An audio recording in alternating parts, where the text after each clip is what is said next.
You guys are good. Hold on, here, I'll help you out. I'm sorry. Please don't mess up these ropes. These are the killer ropes.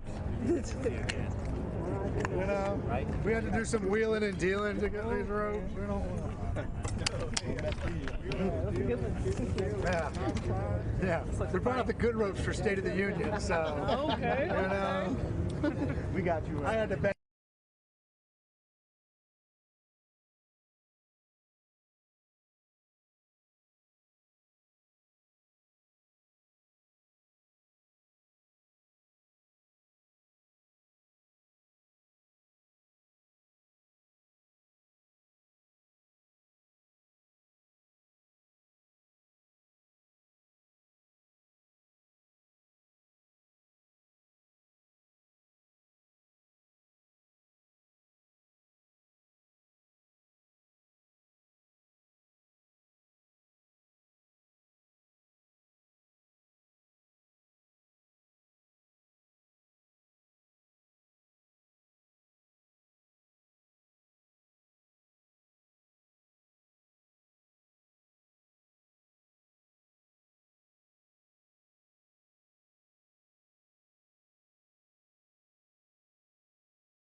Vice President and the United States Senate.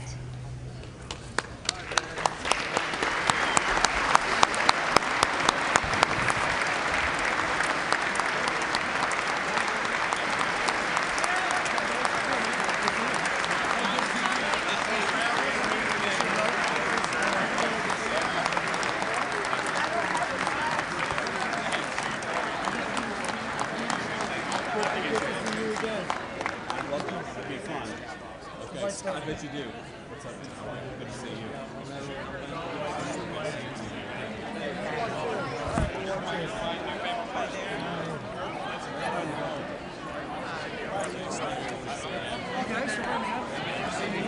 How are you?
Here, what's up, man? How you doing?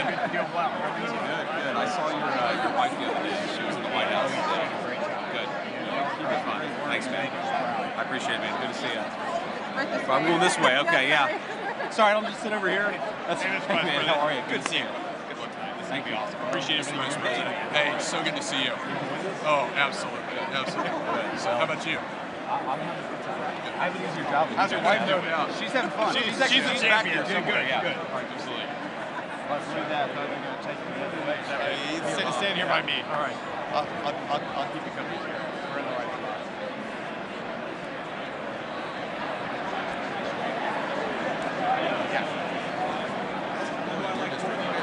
I think actually that's the only I think it probably got people on the front.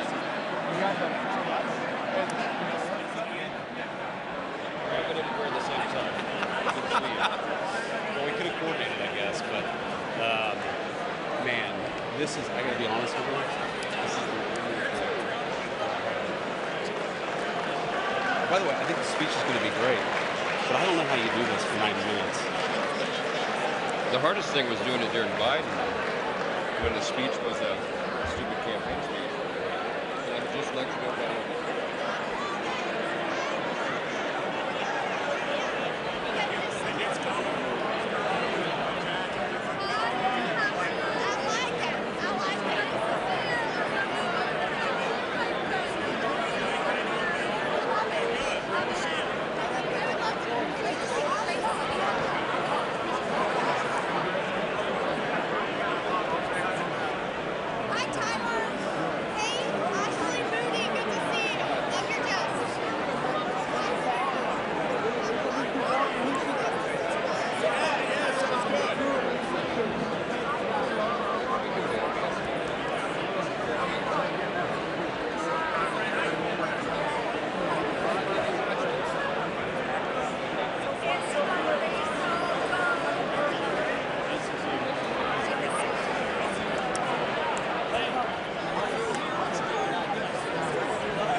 The joint session will come to order.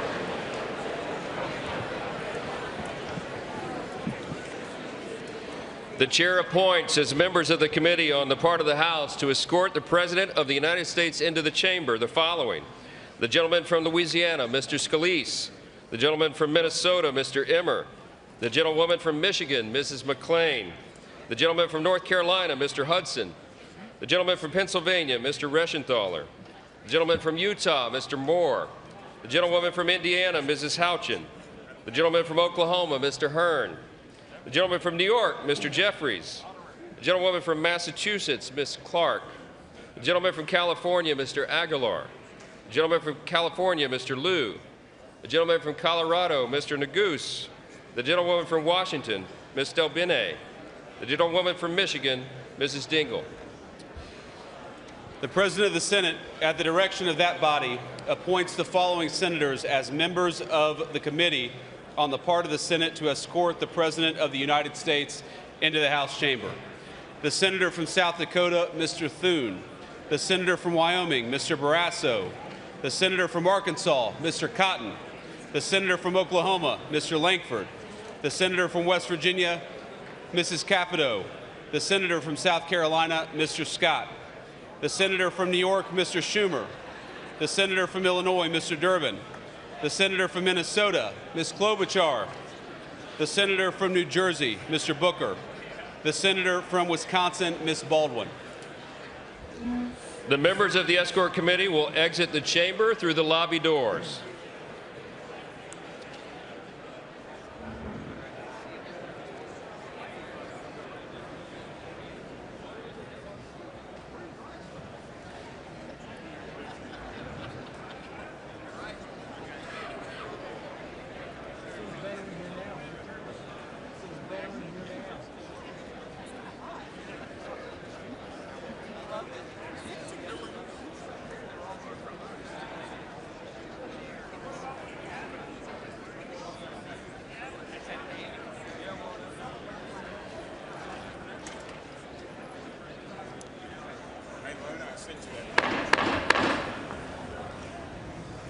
Mr. Speaker, the Dean of the Diplomatic Corps.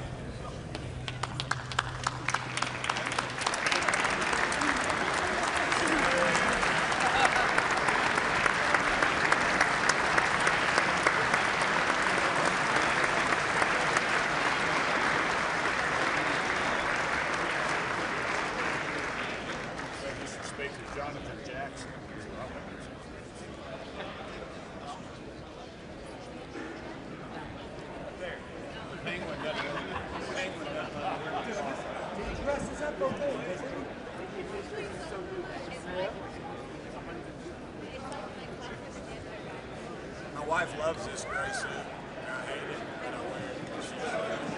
She'll see me on TV. I'm a blazer, man.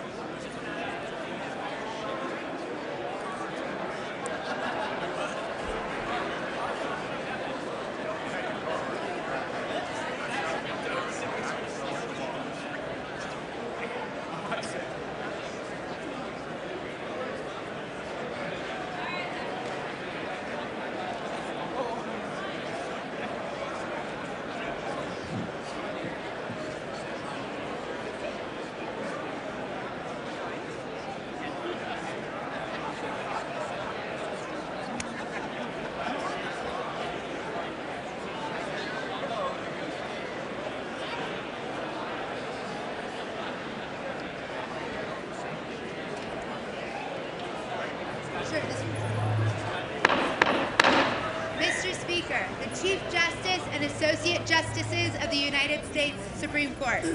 That's great.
the President's Cabinet.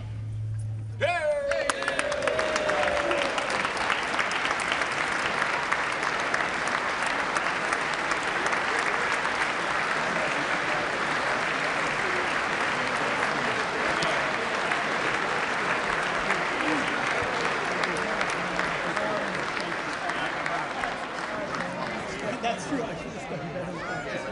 should have done way better.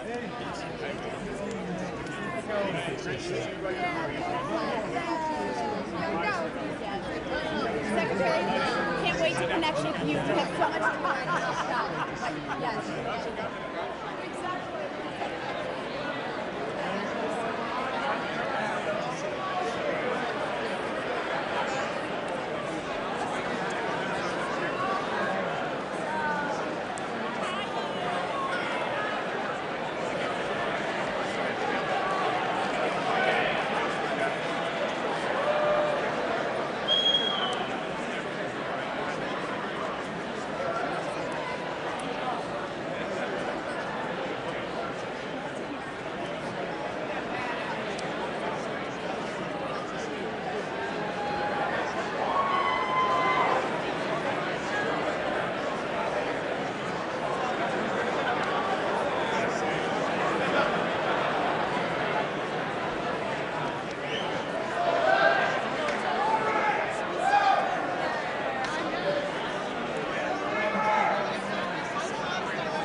Mr. Speaker, the President of the United States.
Thank you.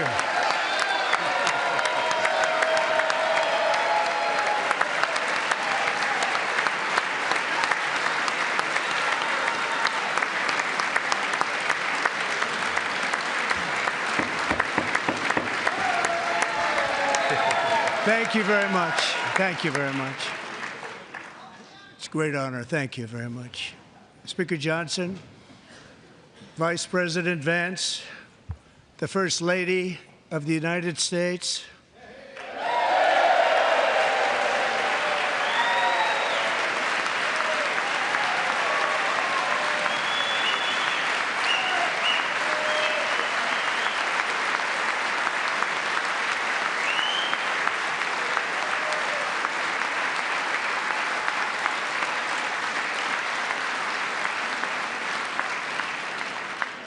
members of the United States Congress, thank you very much.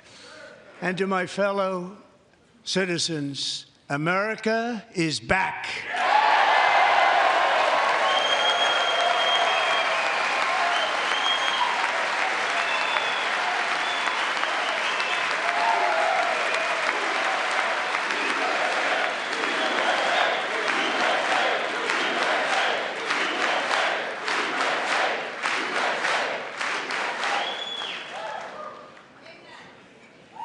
6 weeks ago, I stood beneath the dome of this Capitol and proclaimed the dawn of the golden age of America.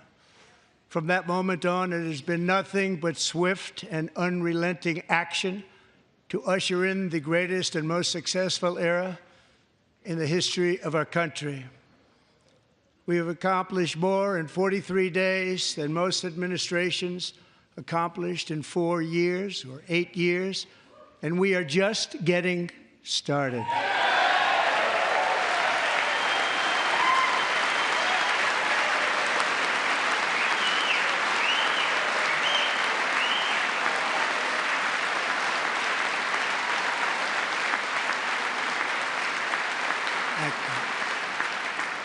I return to this chamber tonight to report that America's momentum is back, our spirit is back, our pride is back, our confidence is back, and the American dream is surging bigger and better than ever before.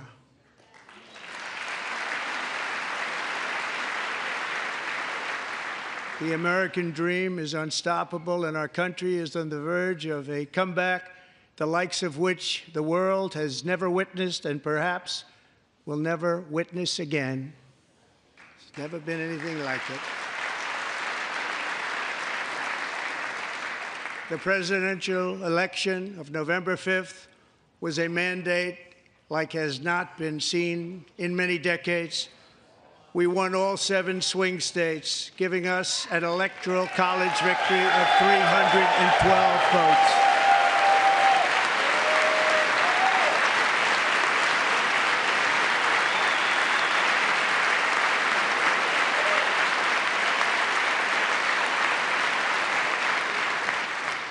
We won the popular vote by big numbers and won counties in our country.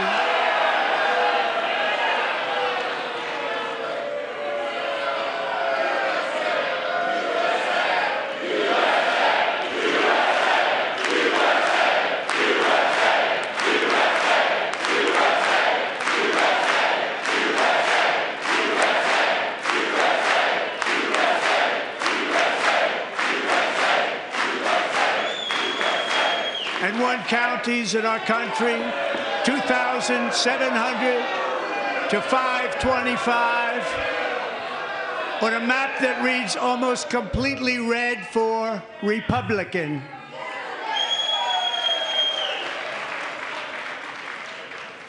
Now, for the first time in modern history, more Americans believe that our country is headed in the right direction than the wrong direction. In fact, it's an astonishing record, 27-point swing, the most ever.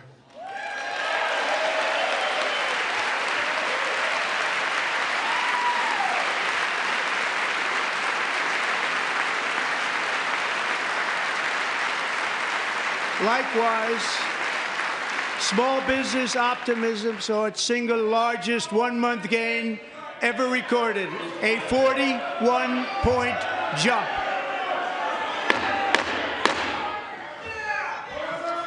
Members are directed to uphold and maintain decorum in the House and to cease any further disruptions. That's your warning.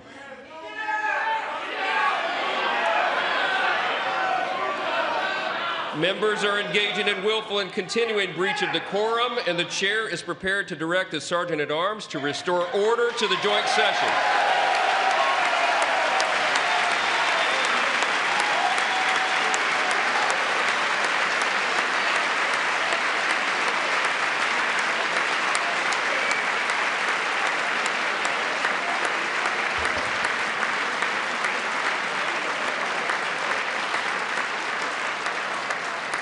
Mr. Green, take your seat. Take your seat, sir. Take your seat. Finding that members continue to engage in willful and concerted disruption of proper decorum, the chair now directs the Sergeant-at-Arms to restore order. Remove this gentleman from the chamber.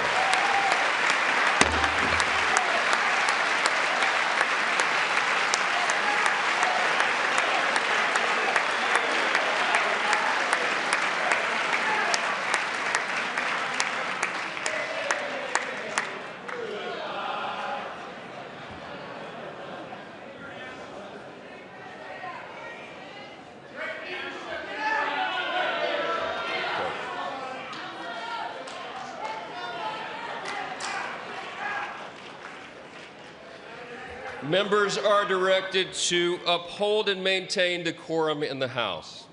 Mr. President, you continue. Thank you.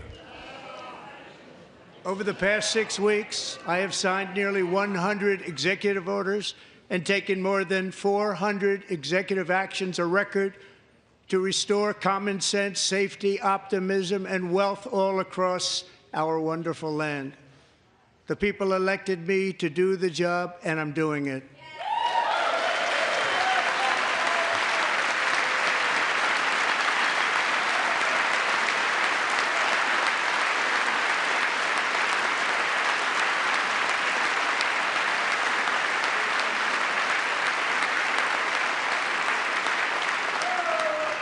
In fact, it has been stated by many that the first month of our presidency, it's our presidency, is the most successful in the history of our nation. By many.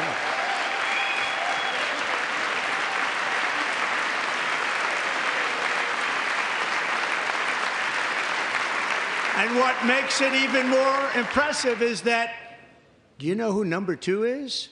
George Washington. How about that? How about it? I don't know about that list, but we'll take it. Within hours of taking the oath of office, I declared a national emergency on our southern border, and I deployed the U.S. military and Border Patrol to repel the invasion of our country. And what a job they've done. As a result, illegal border crossings last month were by far the lowest ever recorded, ever.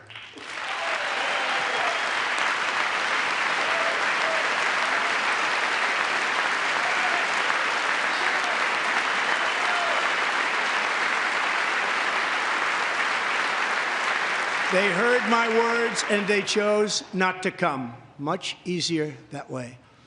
In comparison, under Joe Biden, the worst president in American history, there were hundreds of thousands of illegal crossings a month, and virtually all of them, including murderers, drug dealers, gang members, and people from mental institutions and insane asylums, were released into our country. Who would want to do that? This is my 5th such speech to Congress.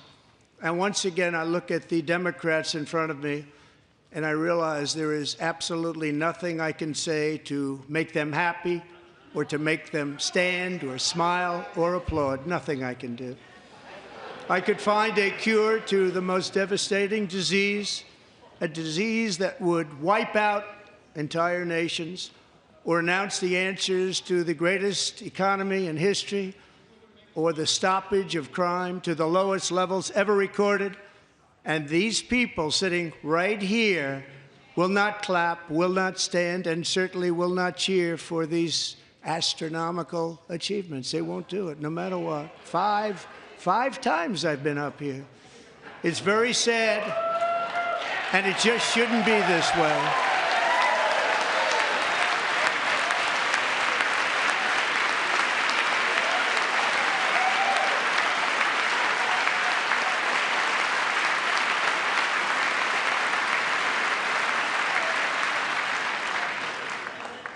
So Democrats sitting before me, for just this one night, why not join us in celebrating so many incredible wins for America? For the good of our nation, let's work together and let's truly make America great again.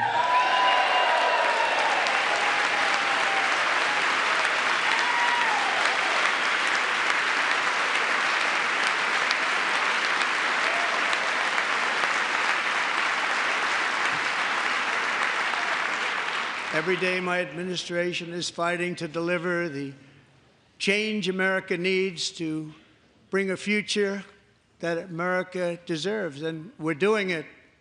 This is a time for big dreams and bold action. Upon taking office, I imposed an immediate freeze on all federal hiring, a freeze on all new federal regulations, and a freeze on all foreign aid.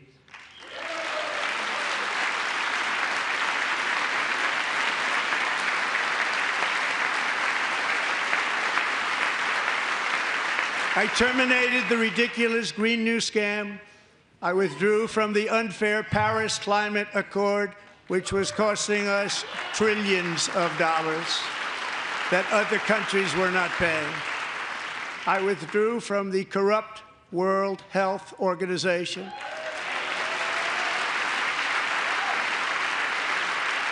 And I also withdrew from the anti-American UN Human Rights Council.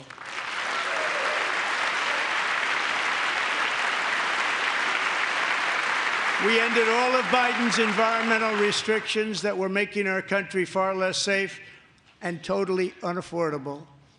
And importantly, we ended the last administration's insane electric vehicle mandate, saving our auto workers and companies from economic destruction.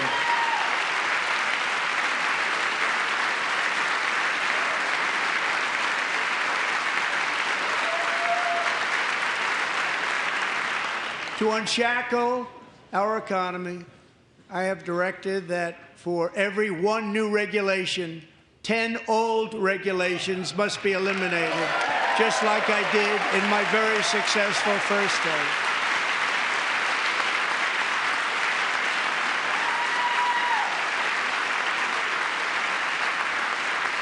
And in that first term, we set records on ending unnecessary rules and regulations like no other president had done before. We ordered all federal workers to return to the office. They will either show up for work in person or be removed from their job.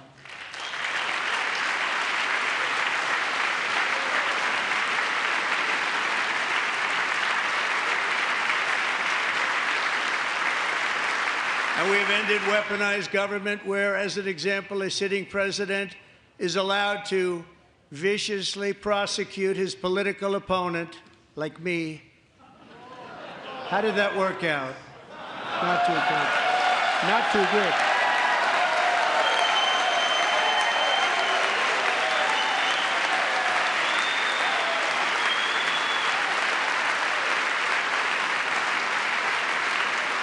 And I have stopped all government censorship and brought back free speech in America. It's back.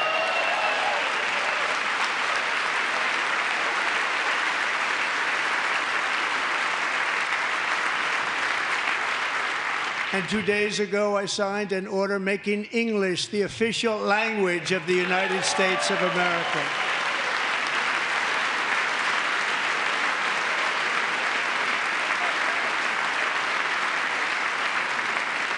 I renamed the Gulf of Mexico the Gulf of America.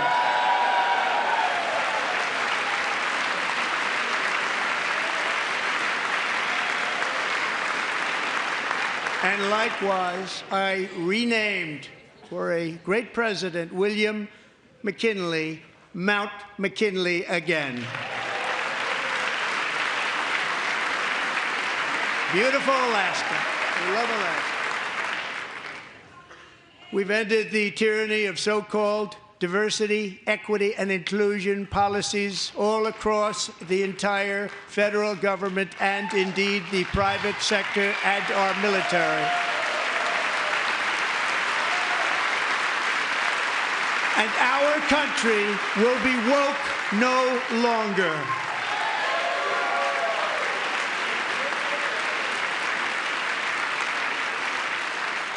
We believe that whether you are a doctor, an accountant, a lawyer, or an air traffic controller, you should be hired and promoted based on skill and competence, not race or gender. Very important.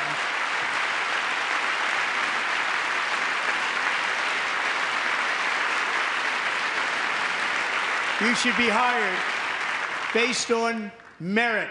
And the Supreme Court, in a brave and very powerful decision, has allowed us to do so. Thank you. Thank you very much. Thank you. We have removed the poison of critical race theory from our public schools, and I signed an order making it the official policy of the United States government that there are only two genders, male and female.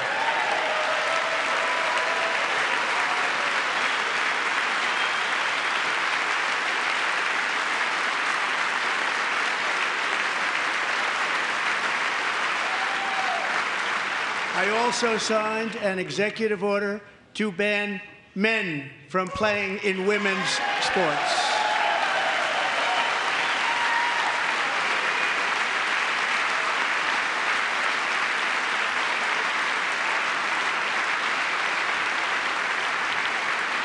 Three years ago, Peyton McNabb was an all-star high school athlete, one of the best, preparing for a future in college sports. But when her girls' volleyball match was invaded by a male, he smashed the ball so hard in Peyton's face, causing traumatic brain injury, partially paralyzing her right side and ending her athletic career. It was a shot like she's never seen before. She's never seen anything like it. Peyton is here tonight in the gallery, and Peyton, from now on, schools will kick the men off the girls' team, or they will lose all federal funding.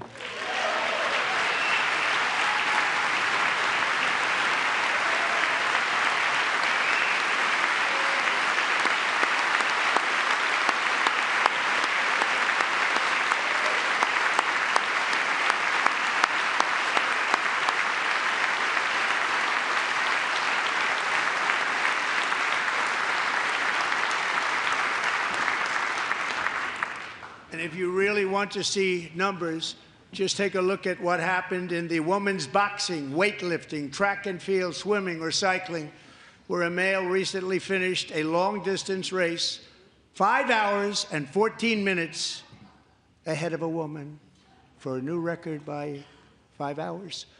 Broke the record by 5 hours. It's demeaning for women, and it's very bad for our country. We're not going to put up with it any longer.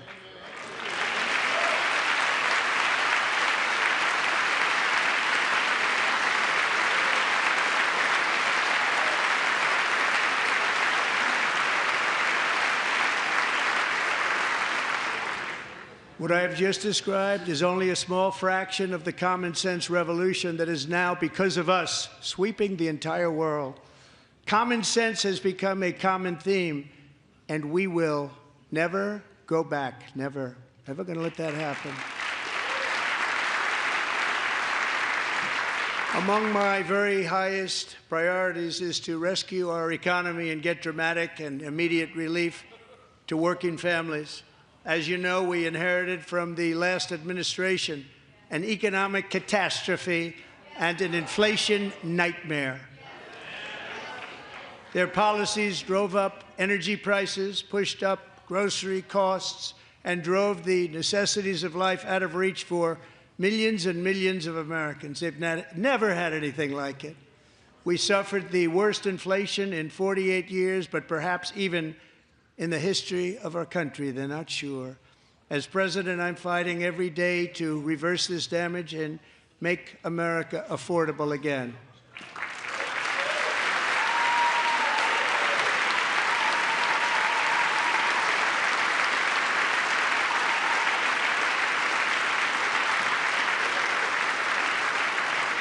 Joe Biden especially let the price of eggs get out of control.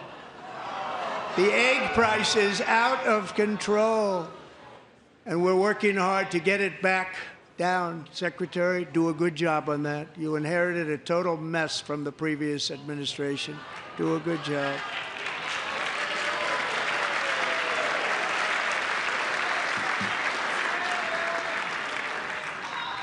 A major focus of our fight to defeat inflation is rapidly reducing the cost of energy.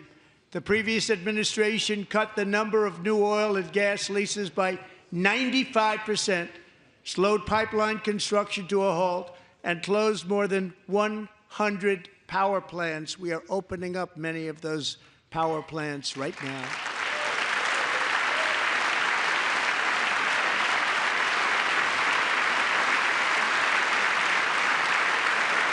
And frankly, we have never seen anything like it. That's why on my first day in office, I declared a national energy emergency. As you've heard me say many times, we have more liquid gold under our feet than any nation on earth, and by far. And now I fully authorize the most talented team ever assembled to go and get it. It's called Drill, Baby, Drill.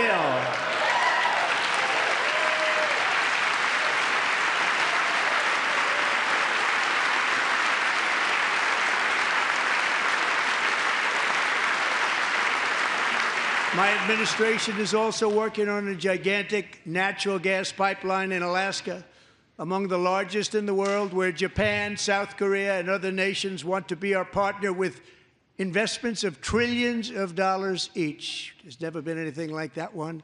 It will be truly spectacular. It's all set to go. The permitting is gotten. And later this week, I will also take historic action to dramatically expand production of critical minerals and rare earths here in the USA.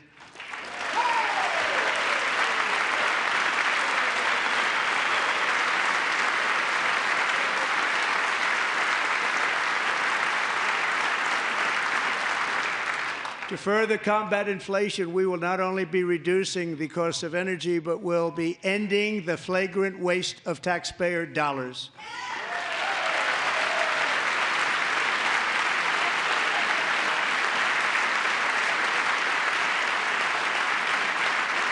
And to that end, I have created the brand new Department of Government Efficiency, GOGE. Perhaps you've heard of it. Perhaps.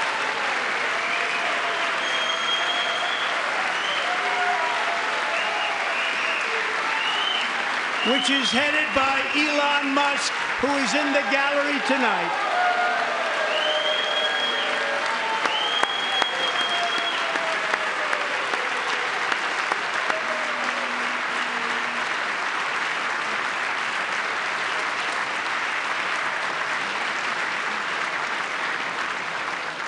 Thank you, Elon. He's working very hard. He didn't need this.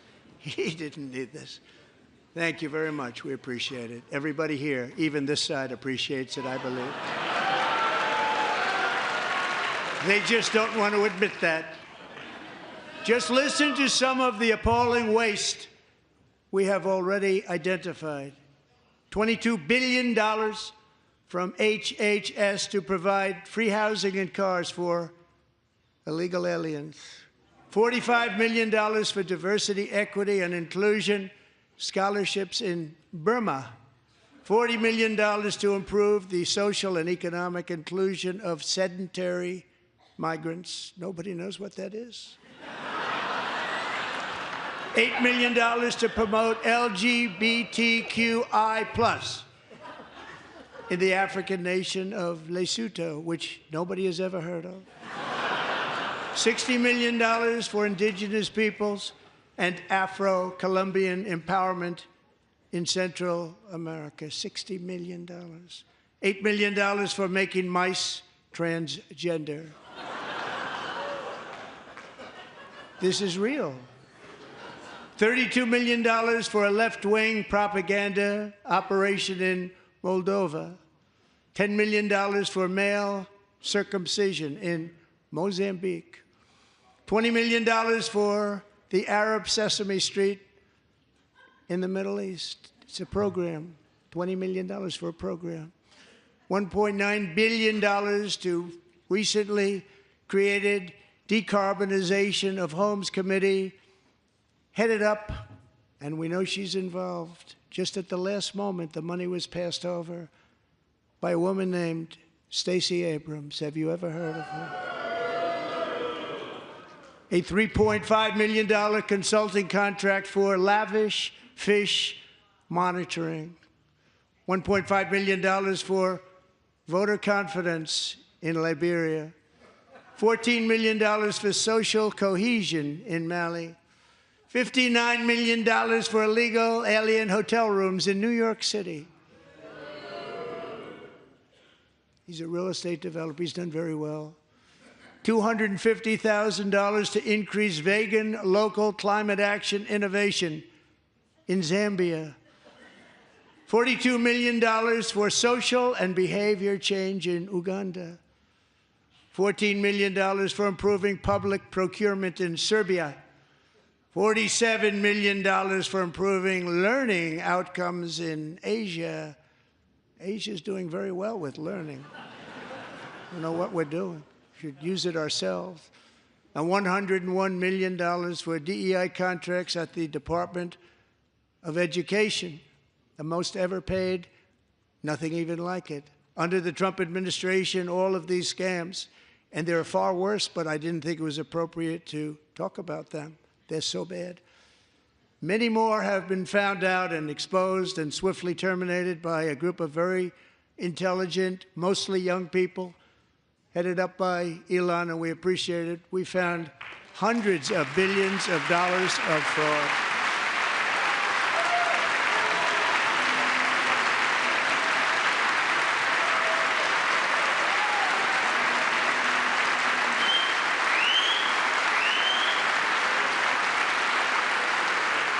And we've taken back the money and reduced our debt to fight inflation and other things. Taken back a lot of that money. We got it just in time. This is just the beginning. The Government Accountability Office, a federal government office, has estimated annual fraud of over $500 billion in our nation, and we are working very hard to stop it. We're going to. We're also identifying shocking levels of incompetence and probable fraud in the Social Security program for our seniors, and that our seniors and people that we love rely on. Believe it or not, government databases list 4.7 million Social Security members from people aged 100 to 109 years old. It lists 3.6 million people from ages 110 to 119. I don't know any of them. I know some people that are rather elderly, but not quite that elderly.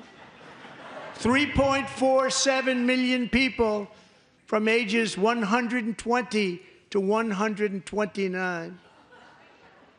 3.9 million people from ages 130 to 139. 3.5 million people from ages 140 to 149. And money is being paid to many of them, and we're searching right now. In fact, Pam, good luck. Good luck. You're going to find it. But a lot of money is paid out to people because it just keeps getting paid and nobody does, and it really hurts Social Security and hurts our country. 1.3 million people from ages 150 to 159, and over 130,000 people, according to the Social Security databases, are age over 160 years old. We have a healthier country than I thought, Bobby.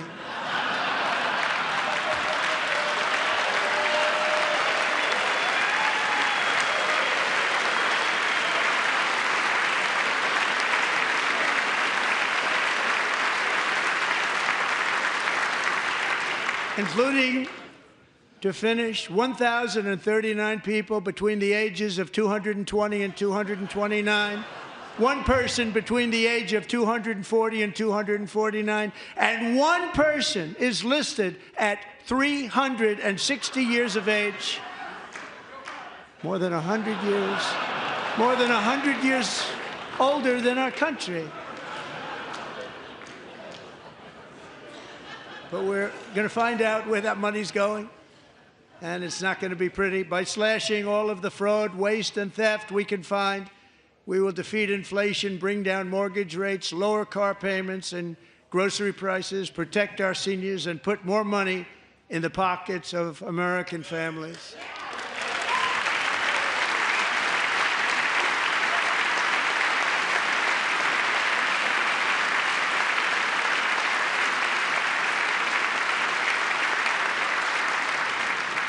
And today, interest rates took a beautiful drop, big, beautiful drop. It's about time.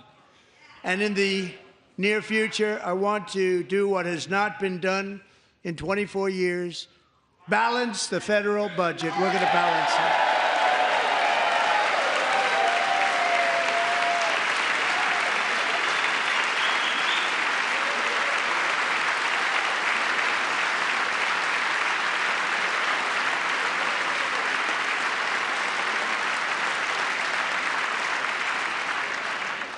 With that goal in mind, we have developed in great detail what we are calling the Gold Card, which goes on sale very, very soon. For $5 million, we will allow the most successful job-creating people from all over the world to buy a path to U.S. citizenship. It's like the green card, but better and more sophisticated. And these people will have to pay tax in our country. They won't have to pay tax from where they came. The money that they've made, you wouldn't want to do that, but they have to pay tax, create jobs. They'll also be taking people out of colleges and paying for them so that we can keep them in our country instead of having them being forced out. Number one, at the top school, as an example, being forced out and not being allowed to stay and create tremendous numbers of jobs and great success for a company out there. So while we take out the criminals, killers, traffickers, and child predators who are allowed to enter our country under the open border policy of these people, the Democrats, the Biden administration, the open border insane policies that you've allowed to destroy our country, we will now bring in brilliant, hardworking, job-creating people. They're going to pay a lot of money, and we're going to reduce our debt with that money.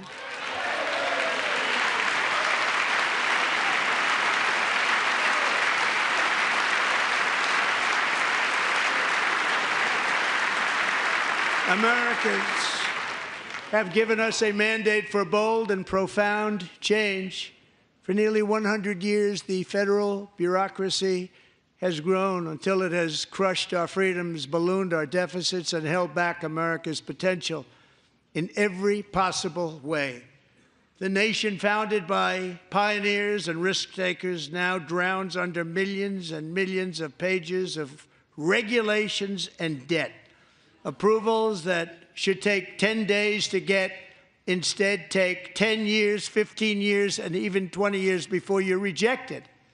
Meanwhile, we have hundreds of thousands of federal workers who have not been showing up to work. My administration will reclaim power from this unaccountable bureaucracy, and we will restore true democracy to America again.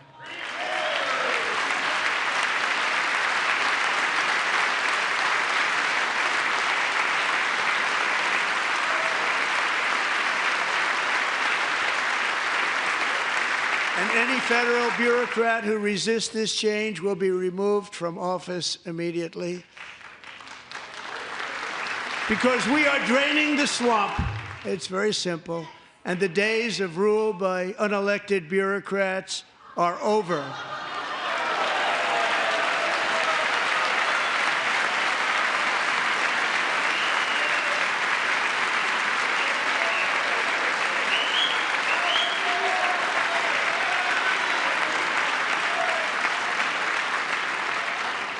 And the next phase of our plan to deliver the greatest economy in history is for this Congress to pass tax cuts for everybody. They're in there. They're waiting for you to vote. And I'm sure that the people on my right, I don't mean the Republican right, but my right here, I'm sure you're going to vote for those tax cuts, because otherwise I don't believe the people will ever vote you into office. So I'm doing you a big favor by telling you that. But I know this group is going to be voting for the tax.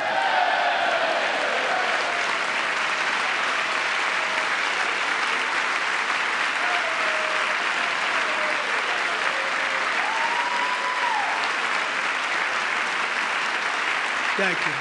It's a very, very big part of our plan. We had tremendous success in our first term with it. A very big part of our plan. We're seeking permanent income tax cuts all across the board.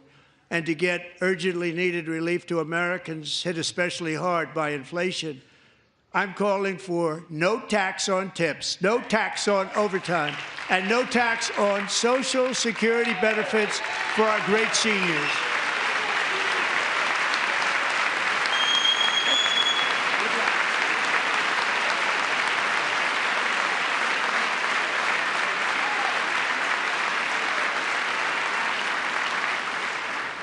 And I also want to make interest payments on car loans tax deductible, but only if the car is made in America.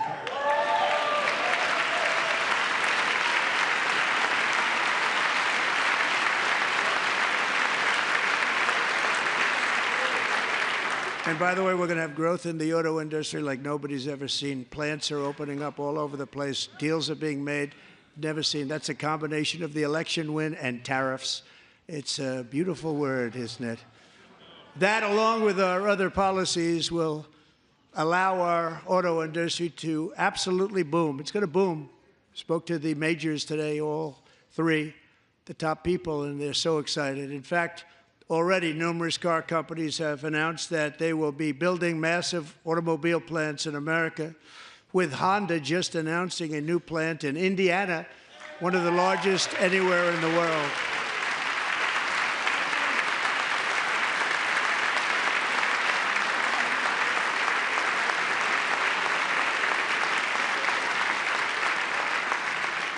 And this has taken place since our great victory on November 5th, a date which will hopefully go down as one of the most important in the history of our country.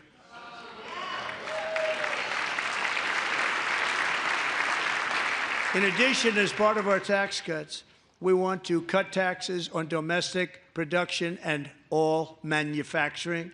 And just as we did before, we will provide 100% expensing. It will be retroactive to January 20th, 2025. And it was one of the main reasons why our tax cuts were so successful in our first term, giving us the most successful economy in the history of our country. First term. We had a great first term.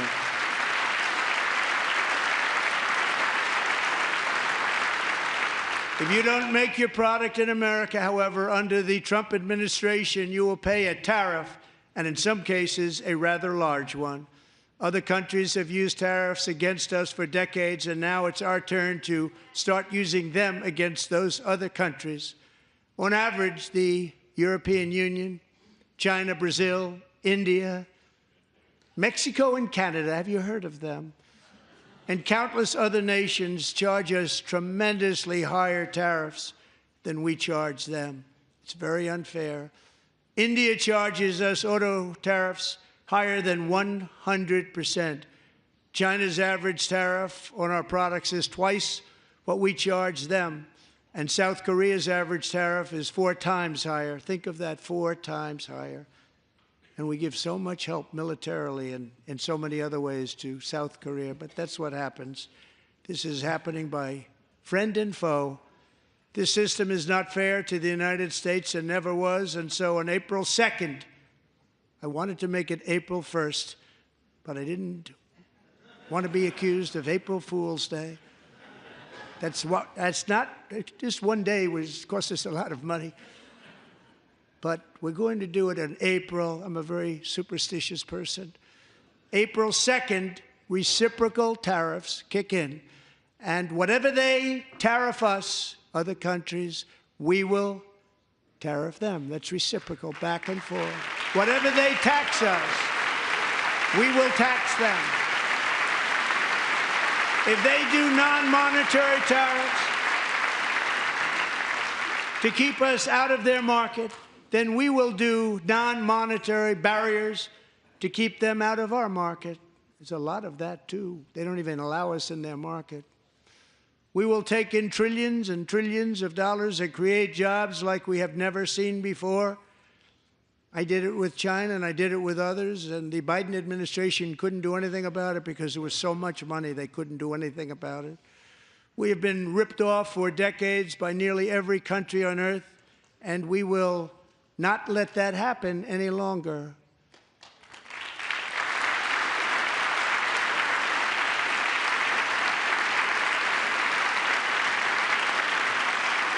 Much has been said over the last 3 months about Mexico and Canada, but we have very large deficits with both of them. But even more importantly, they've allowed fentanyl to come into our country at levels never seen before, killing hundreds of thousands of our citizens and many very young, beautiful people, destroying families.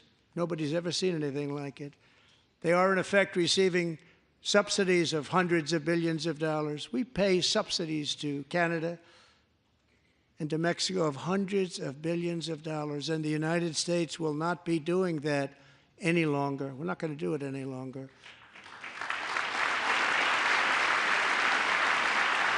Thanks to our America First policies we're putting into place, we have had $1.7 trillion of new investment in America in just the past few weeks. The combination of the election and our economic policies that people of SoftBank, one of the most brilliant anywhere in the world, announced a $200 billion investment. OpenAI and Oracle, Larry Ellison, announced $500 billion investment, which they wouldn't have done if Kamala had won. Apple announced $500 billion investment. Tim Cook called me. He said, I cannot spend it fast enough. It's going to be much higher than that, I believe. They'll be building their plants here instead of in China. And just yesterday, Taiwan Semiconductor, the biggest in the world, most powerful in the world, has a tremendous amount, 97% of the market, announced a $165 billion investment to build the most powerful chips on earth right here in the USA.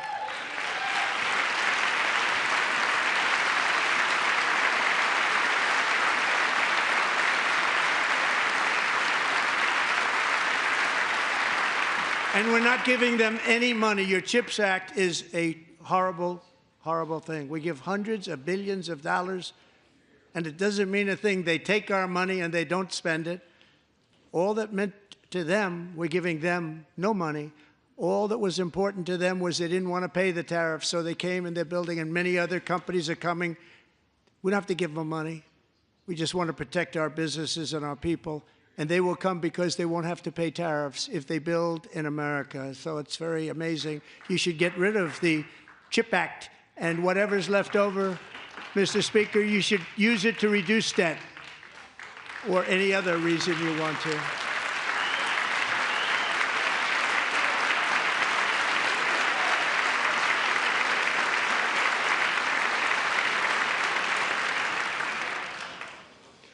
Our new trade policy will also be great for the American farmer. I love the farmer. Who will now be selling into our home market, the USA, because nobody is going to be able to compete with you. because there's goods that come in from other countries and companies. They're really in a bad position in so many different ways. They're uninspected. They may be very dirty and disgusting, and they come in and they pour in, and they hurt our American farmers. The tariffs will go on agricultural product coming into America, and our farmers, starting on April 2nd, it may be a little bit of an adjustment period. We had that before when I made the deal with China, $50 billion of purchases, and I said, just bear with me, and they did. They did. Probably have to bear with me again, and this will be even better. That was great. The problem with it was that Biden didn't enforce it. He didn't enforce it. $50 billion of purchases, and we were doing great, but Biden did not enforce it, and it hurt our farmers. But our farmers are going to have a field day right now. So to our farmers, have a lot of fun. I love you too. I love you too. It's all going to happen.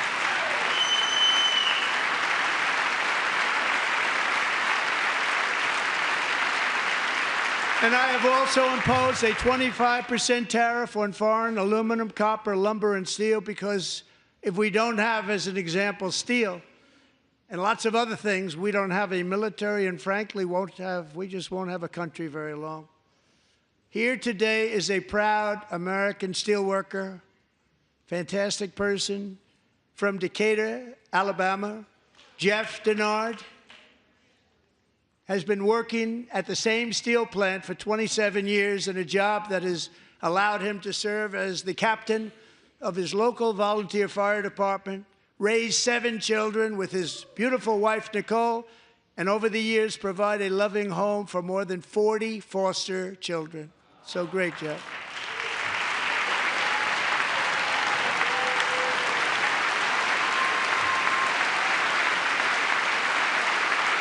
Thank you, Jeff. Thank you, Jeff.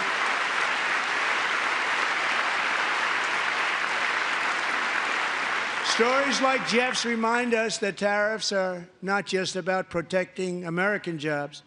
They're about protecting the soul of our country. Tariffs are about making America rich again and making America great again, and it's happening, and it will happen rather quickly. There'll be a little disturbance, but we're okay with that. It won't be much. No, you're not. Oh. And look where Biden took us, very low, the lowest we've ever been. Jeff, I want to thank you very much, and I also want to recognize another person who has devoted herself to foster care community. She works so hard on it. A very loving person, our magnificent First Lady of the United States.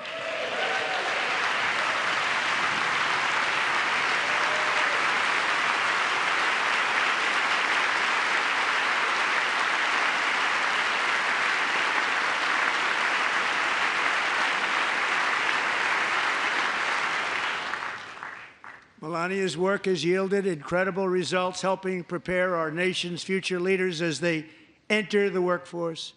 Our First Lady is joined by 2 impressive young women, very impressive. Haley Ferguson, who benefited from the First Lady's Fostering the Future initiative and is poised to complete her education and become a teacher. And Elliston Berry, who became a victim of an illicit deepfake image produced by a peer. With Elliston's help, the Senate just passed the Take It Down Act, and this is so important. Thank you very much, John. John Thune, thank you. Stand up, John. Thank you, John.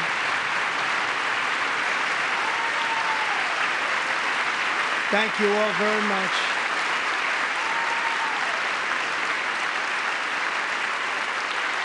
Thank you. And thank you to John Thune and the Senate. Great job. To criminalize the publication of such images online is a terrible, terrible thing. And once it passes the House, I look forward to signing that bill into law. Thank you. And I'm going to use that bill for myself, too, if you don't mind. Because nobody gets treated worse than I do online. Nobody. That's great. Thank you very much to the Senate. Thank you. But if we truly care about protecting Americans' children, no step is more crucial than securing America's borders. Over the past 4 years, 21 million people poured into the United States. Many of them were murderers, human traffickers, gang members, and other criminals from the streets of dangerous cities all throughout the world. Because of Joe Biden's insane and very dangerous open border policies, they are now strongly embedded in our country, but we are getting them out and getting them out fast.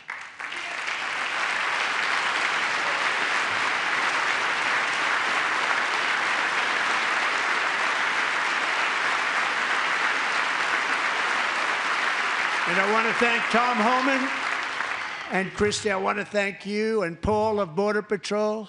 I want to thank you. What a job they've all done. Everybody, Border Patrol, ICE, law enforcement in general is incredible. We have to take care of our law enforcement. Have to.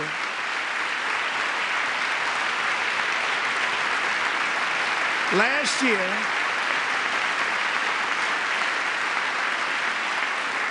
a brilliant 22-year-old nursing student named Laken Riley, the best in her class, admired by everybody, went out for a jog on the campus of the University of Georgia. That morning, Laken was viciously attacked, assaulted, beaten, brutalized, and horrifically murdered. Laken was stolen from us by a savage illegal alien gang member who was arrested while trespassing across Biden's open southern border and then set loose into the United States under the heartless policies of that failed administration. It was indeed a failed administration. He had then been arrested and released in a Democrat-run sanctuary city, a disaster, before ending the life of this beautiful young angel. With us this evening are Laken's beloved mother, Allison, and her sister, Lauren.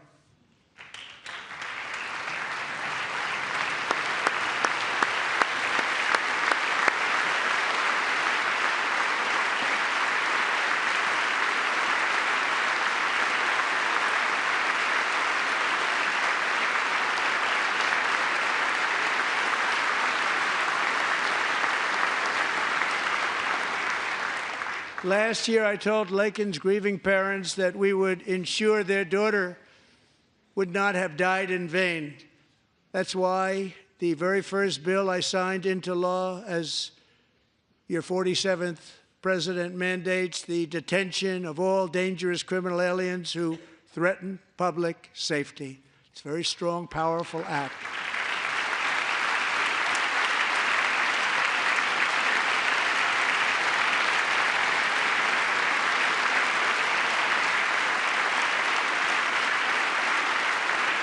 It's called the Laken-Riley Act.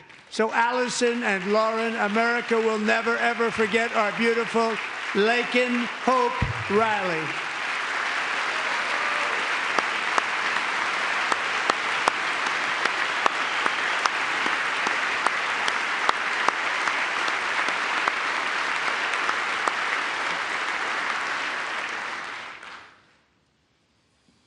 Thank you very much.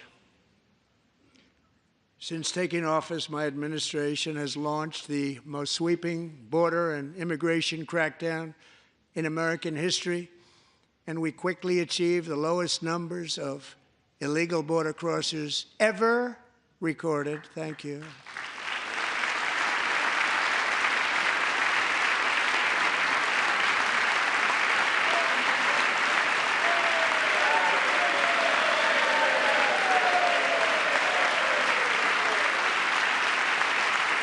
The media and our friends in the Democrat Party kept saying we needed new legislation, we must have legislation to secure the border.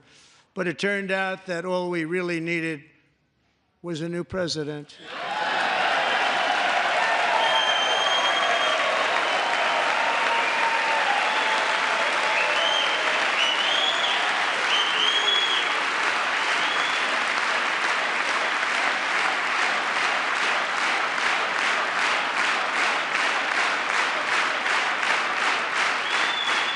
Thank you.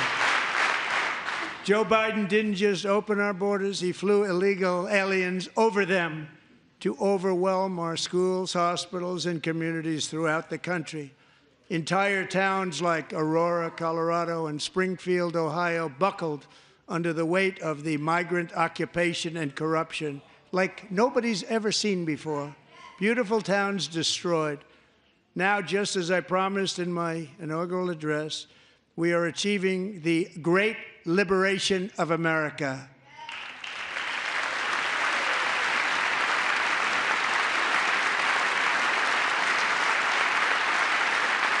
But there still is much work to be done. Here tonight is a woman I have gotten to know, Alexis Nungary from Houston.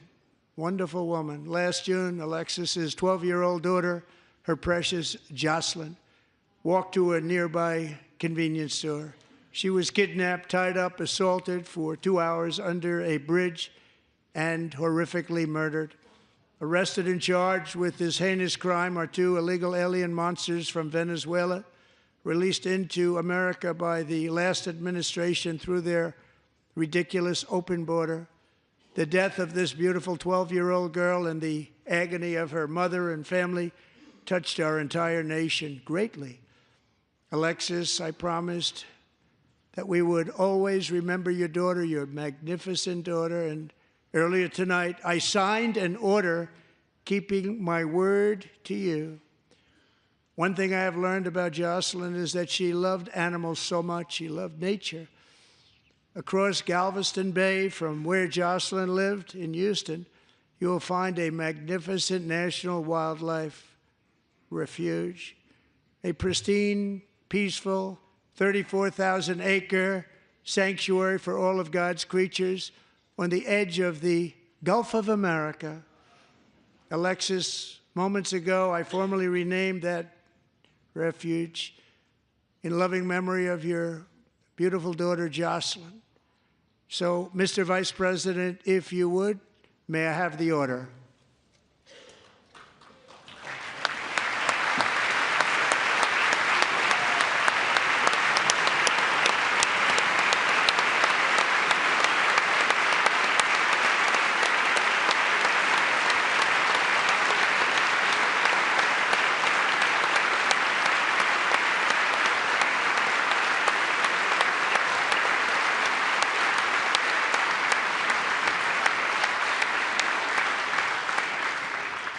Thank you very much.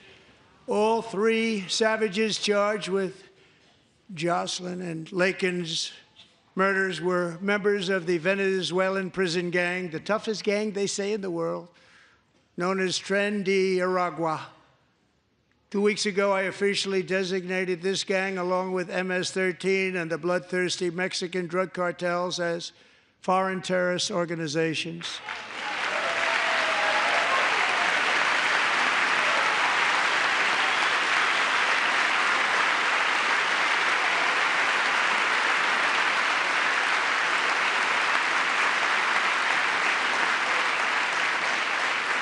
They are now officially in the same category as ISIS, and that's not good for them.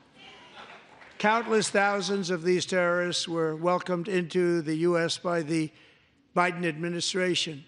But now every last one will be rounded up and forcibly removed from our country, or, if they're too dangerous, put in jails, standing trial in this country, because we don't want them to come back ever.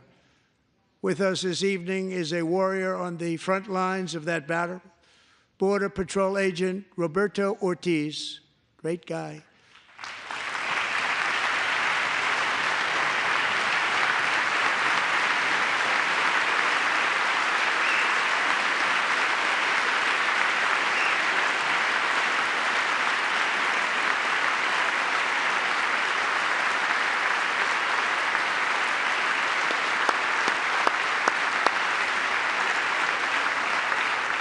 In January, Roberto and another agent were patrolling by the Rio Grande near an area known as Cartel Island. Doesn't sound too nice to me.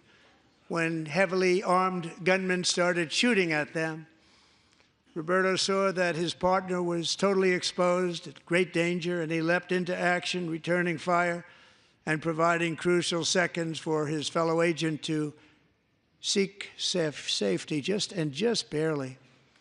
I have some of the prints of that event, and it was not good. Agent Ortiz, we salute you for your great courage and for your line of fire that you took and for the bravery that you showed. We honor you, and we will always honor you. Thank you, Roberto, very much.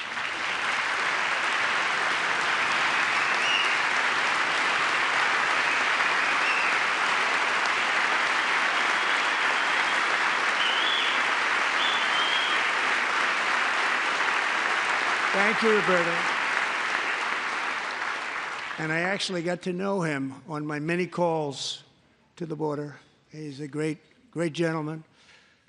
The territory to the immediate south of our border is now dominated entirely by criminal cartels that murder, rape, torture, and exercise total control. They have total control over a whole nation, posing a grave threat to our national security. The cartels are waging war on America, and it's time for America to wage war on the cartels, which we are doing.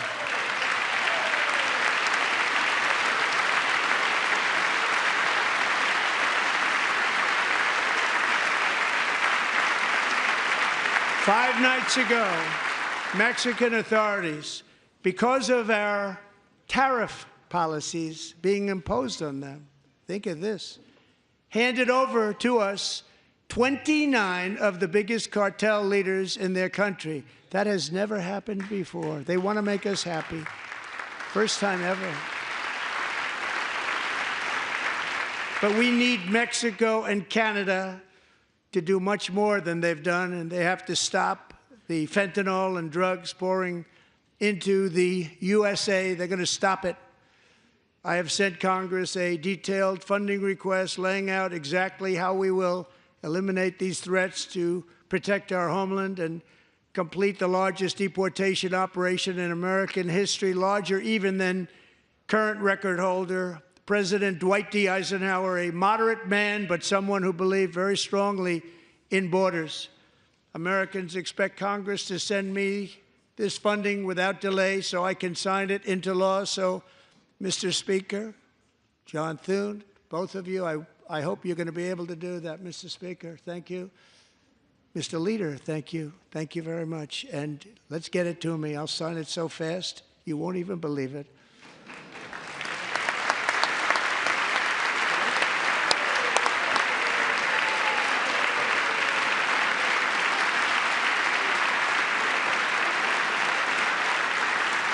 And as we reclaim our sovereignty, we must also bring back law and order to our cities and towns.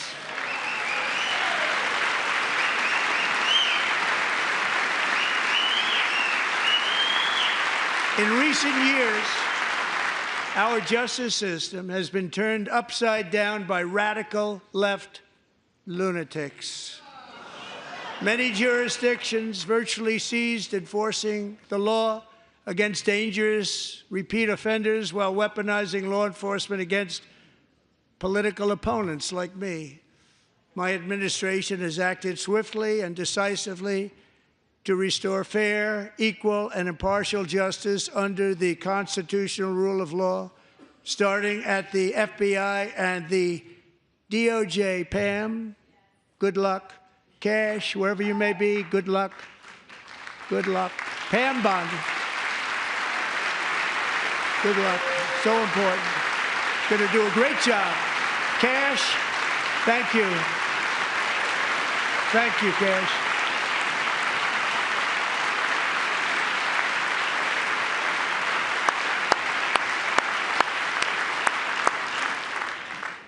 They've already started very strong. They're going to do a fantastic job. You're going to be very proud of them.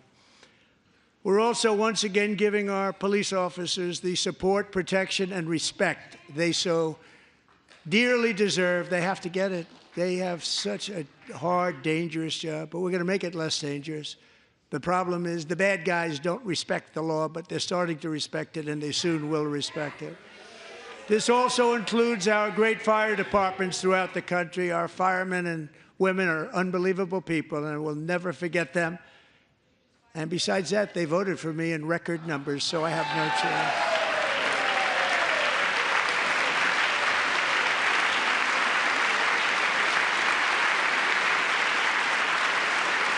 1 year ago this month, 31-year-old New York police officer Jonathan Diller, unbelievably wonderful person and a great officer, was gunned down at a traffic stop on Long Island. I went to his funeral. The vicious criminal charged with his murder had 21 prior arrests, and they were rough arrests, too. He was a real bad one. The thug in the seat next to him had 14 prior arrests and went by the name of Killer. He was Killer. He killed other people, they say, a lot of them. I attended Officer Diller's service, and when I met his wife and one-year-old son, Ryan, it was very inspirational, actually. His widow's name is Stephanie, and she is here tonight. Stephanie, thank you very much, Stephanie. Thank you very much.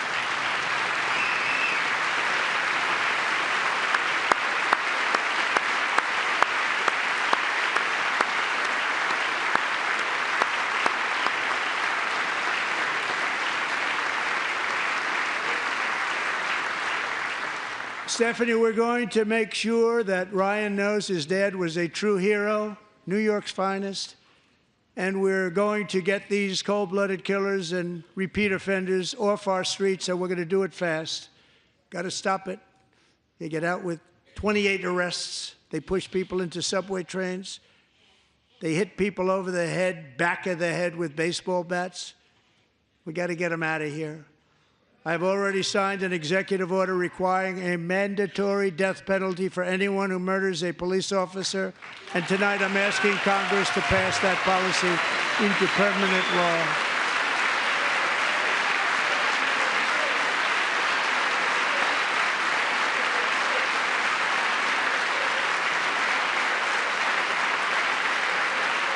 I'm also asking for a new crime bill getting tough on repeat offenders while enhancing protections for America's police officers so they can do their jobs without fear of their lives being totally destroyed. They don't want to be killed. We're not going to let them be killed. Joining us in the gallery tonight is a young man who truly loves our police. His name is DJ Daniel. He is 13 years old, and he has always dreamed of becoming a police officer.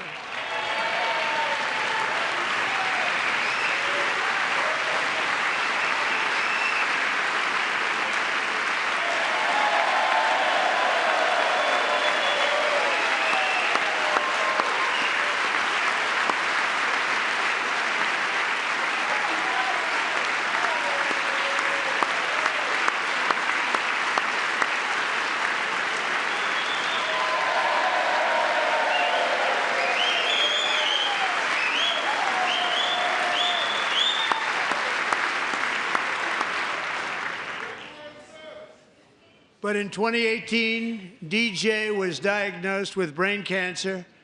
The doctors gave him 5 months at most to live.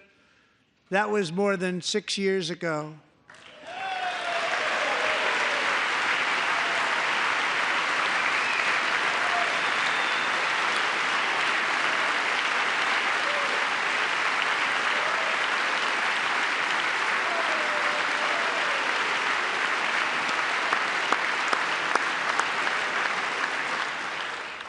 Since that time, DJ and his dad have been on a quest to make his dream come true, and DJ has been sworn in as an honorary law enforcement officer, actually a number of times. The police love him, the police departments love him. And tonight, DJ, we're going to do you the biggest honor of them all. I am asking our new Secret Service Director, Sean Curran, to officially make you an agent of the United States Secret Service.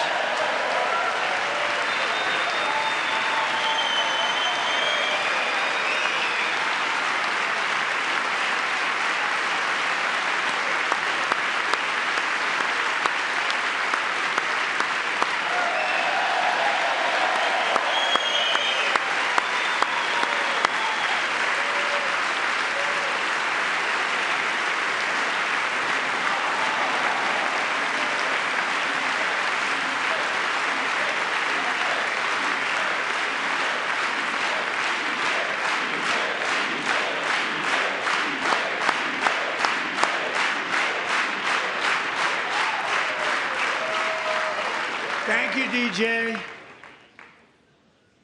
DJ's doctors believe his cancer likely came from a chemical he was exposed to when he was younger.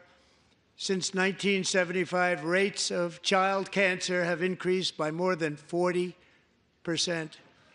Reversing this trend is one of the top priorities for our new presidential commission to make America healthy again, chaired by our new Secretary of Health and Human Services, Robert F. Kennedy, Jr.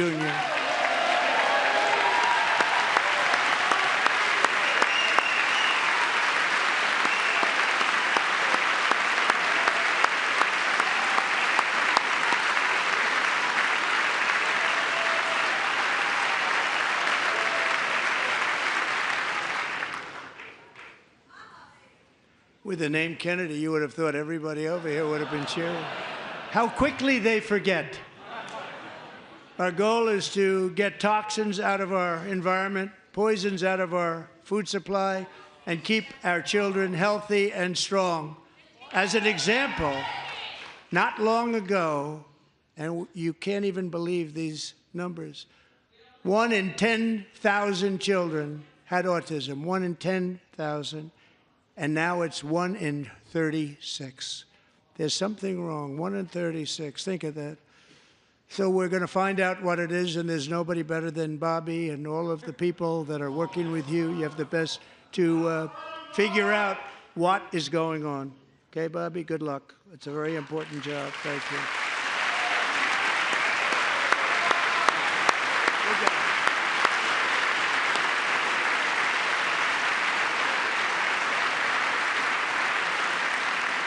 Thank you. My administration is also working to protect our children from toxic ideologies in our schools. A few years ago, January Littlejohn and her husband discovered that their daughter's school had secretly socially transitioned their 13-year-old little girl. Teachers and administrators conspired to deceive January and her husband while encouraging her daughter to use a new name and pronouns. They, them pronoun, actually, all without telling January, who is here tonight and is now a courageous advocate against this form of child abuse. January, thank you. Thank you. Thank you very much.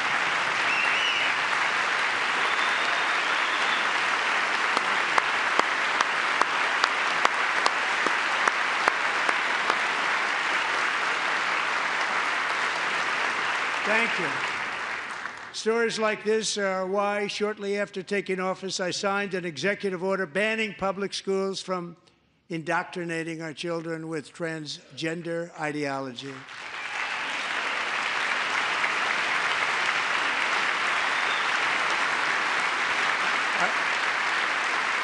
I also signed an order to cut off all taxpayer funding to any institution that engages in the sexual mutilation of our youth.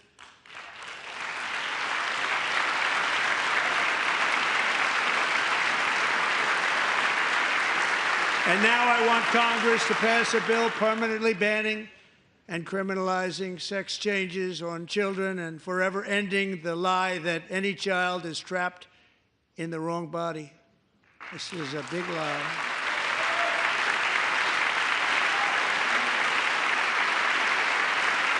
And our message to every child in America is that you are perfect exactly the way God made you.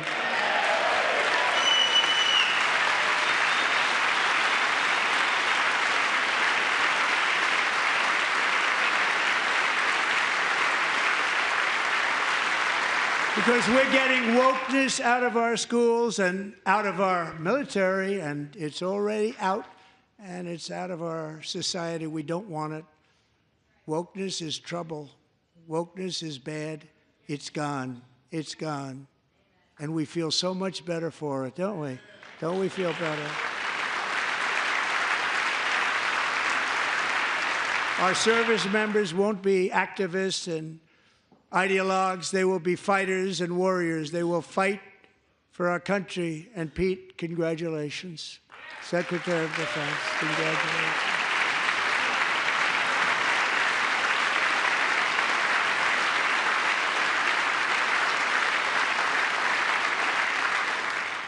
And he's not big into the woke movement, I can tell you. I know him well. I am pleased to report that in January, the U.S. Army had its single best recruiting month in 15 years, and that all armed services are having among the best recruiting results ever in the history of our services. What a difference.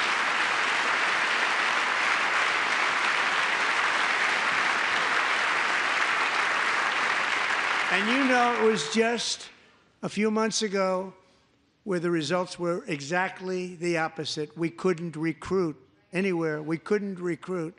Now we're having the best results just about that we've ever had. What a tremendous turnaround. It's really a beautiful thing to see. People love our country again. It's very simple. They love our country, and they love being in our military again. So it's a great thing, and thank you very much. Great job. Thank you.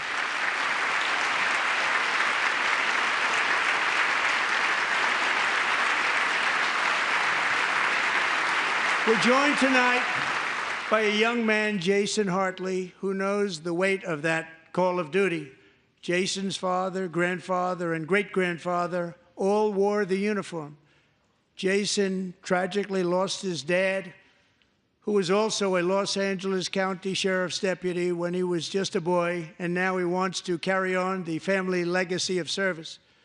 Jason is a senior in high school, a six-letter varsity athlete, a really good athlete, they say, a brilliant student with a 4.46, that's good, GPA. And his greatest dream is to attend the U.S. Military Academy at West Point.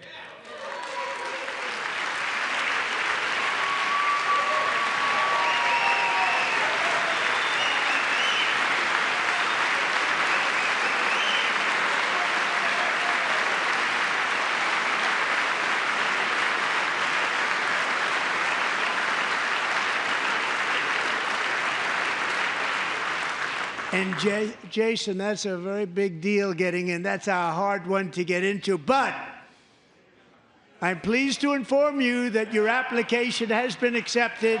You will soon be joining the Corps of Cadets.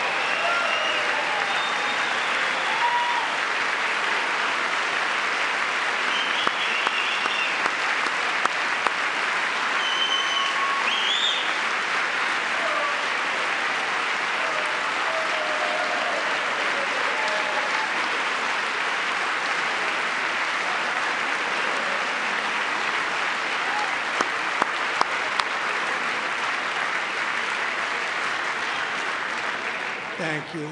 Jason, you're going to be on the long gray line, Jason. As Commander-in-Chief, my focus is on building the most powerful military of the future.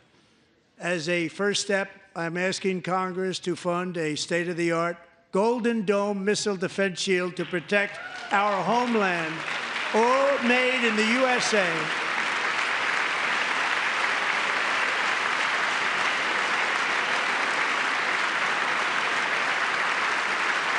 And Ronald Reagan wanted to do it long ago, but the technology just wasn't there, not even close. But now we have the technology. It's incredible, actually.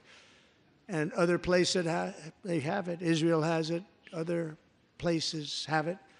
And the United States should have it too, right, Tim, right? They should have it too. So I want to thank you. But it's a very, very important. This is a very dangerous world. We should have it. We want to be protected, and we're going to protect our citizens like never before. To boost our defense industrial base, we are also going to resurrect the American shipbuilding industry, including commercial shipbuilding and military shipbuilding.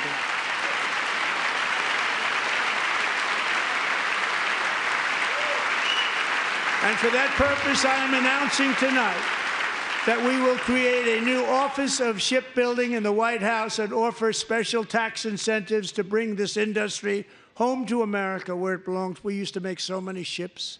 We don't make them anymore very much, but we're going to make them very fast, very soon.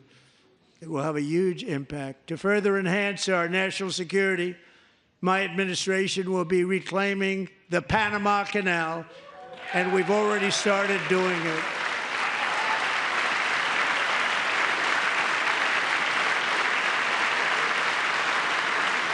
Just today, a large American company announced they are buying both ports around the Panama Canal and lots of other things having to do with the Panama Canal and a couple of other canals.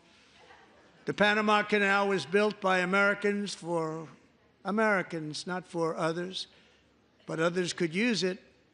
But it was built at tremendous cost of American blood and treasure. 38,000 workers died building the Panama Canal. They died of malaria. They died of snake bites and mosquitoes. Not a nice place to work. They paid them very highly to go there, knowing there was a 25% chance that they would die. The most expensive project also that was ever built in our country's history, if you bring it up to modern day costs. It was given away by the Carter administration for $1, but that agreement has been violated very severely. We didn't give it to China. We gave it to Panama, and we're taking it back.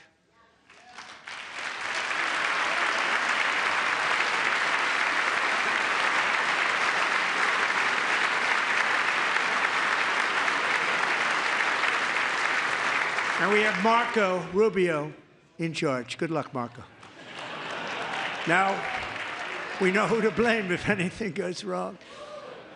Marco's been amazing, and he's going to do a great job. Think of it. He got 100 votes. You know, he was approved with actually 99, but the 100th was this gentleman, and I feel very certain. So let's assume he got 100 votes. And I'm either very, very happy about that or I'm very concerned about it. But he's already proven. I mean, he's a great gentleman. He's respected by everybody, and we appreciate you voting for Marco. He's going to do a fantastic job. Thank you. Thank you. He's doing a great job.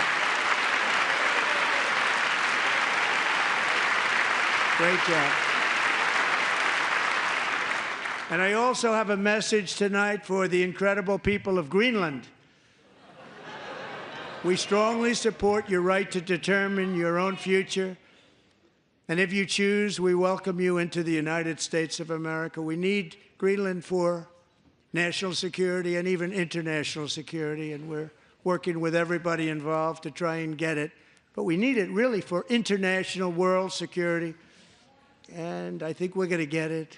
One way or the other, we're going to get it. We will keep you safe. We will make you rich, and together we will take Greenland to heights like you have never thought possible before. It's a very small population, but very, very large piece of land and very, very important for military security. America is once again standing strong against the forces of radical Islamic terrorism. 3.5 years ago, ISIS terrorists killed 13 American service members and countless others in the Abbey Gate bombing during the disastrous and incompetent withdrawal from Afghanistan. Not that they were withdrawing, it was the way they withdrew. Perhaps the most embarrassing moment in the history of our country.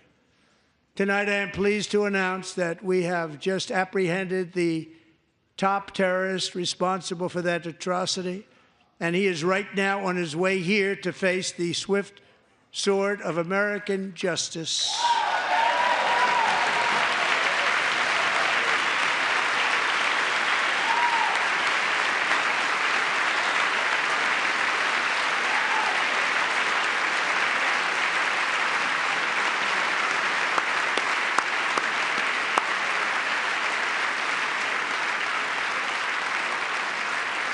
And I want to thank especially the government of Pakistan for helping arrest this monster. This was a very momentous day for those 13 families who I actually got to know very well, most of them, whose children were murdered, and the many people that were so badly, over 42 people, so badly injured on that fateful day in Afghanistan. What a horrible day. Such incompetence was shown that when Putin saw what happened, I guess he said, wow, maybe this is my chance. That's how bad it was. Should have never happened. Grossly incompetent people. I spoke to many of the parents and loved ones, and they're all in our hearts tonight. Just spoke to them on the phone. We had a big call every one of them called, and everybody was on the line, and they did nothing but cry with happiness. They were very happy, as happy as you can be under those circumstances. Their child, brother, sister, son, daughter was killed for no reason whatsoever. In the Middle East, we're bringing back our hostages from Gaza. In my first term, we achieved one of the most groundbreaking peace agreements in generations, the Abraham Accords.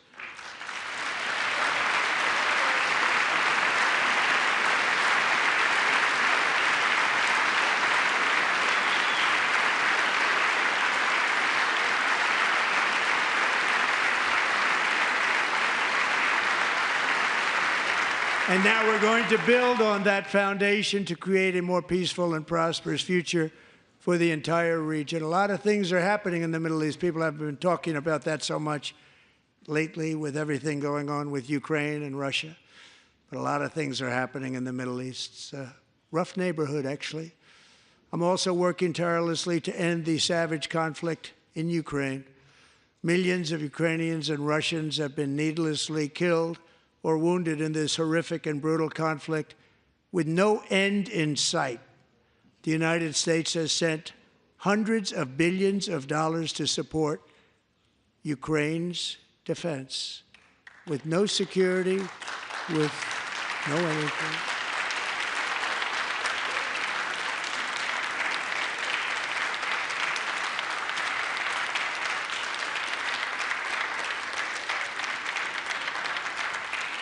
Do you want to keep it going for another 5 years?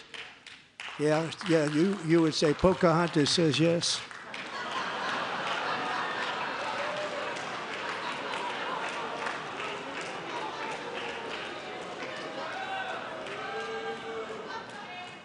$2,000 people are being killed every single week. More than that. They're Russian young people. They're Ukrainian young people. They're not Americans. But I want it to stop. Meanwhile, Europe has sadly spent more money buying Russian oil and gas than they have spent on defending Ukraine, by far. Think of that. They've spent more buying Russian oil and gas than they have defending. And we've spent perhaps $350 billion, like taking candy from a baby. That's what happened. And they've spent $100 billion. What a difference that is. And we have an ocean separating us, and they don't. But we're getting along very well with them, and lots of good things are happening. Biden has authorized more money in this fight than Europe has spent by billions and billions of dollars. It's hard to believe that they wouldn't have stopped it and said at some point, come on, let's equalize. You got to be equal to us. But that didn't happen. Earlier today, I received an important letter from President Zelensky of Ukraine. The letter reads, Ukraine is ready to come to the negotiating table as soon as possible to bring lasting peace closer. Nobody wants peace more than the Ukrainians, he said. My team and I stand ready to work under President Trump's strong leadership to get a peace that lasts. We do really value how much America has done to help Ukraine maintain its sovereignty and independence. Regarding the agreement on minerals and security, Ukraine is ready to sign it at any time that is convenient for you.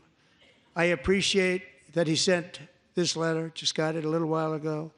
Simultaneously, we've had serious discussions with Russia and have received strong signals that they are ready for peace. Wouldn't that be beautiful? Wouldn't that be beautiful?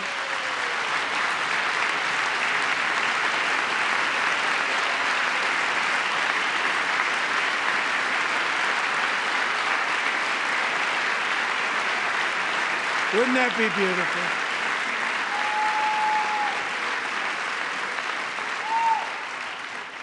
It's time to stop this madness. It's time to halt the killing. It's time to end this senseless war. If you want to end wars, you have to talk to both sides. Nearly 4 years ago, amid rising tensions, a history teacher named Mark Fogel was detained in Russia and sentenced to 14 years in a penal colony. Rough stuff. The previous administration barely lifted a finger to help him. They knew he was innocent, but they had no idea where to begin. But last summer, I promised his 95-year-old mother, Malphine, that we would bring her boy safely back home.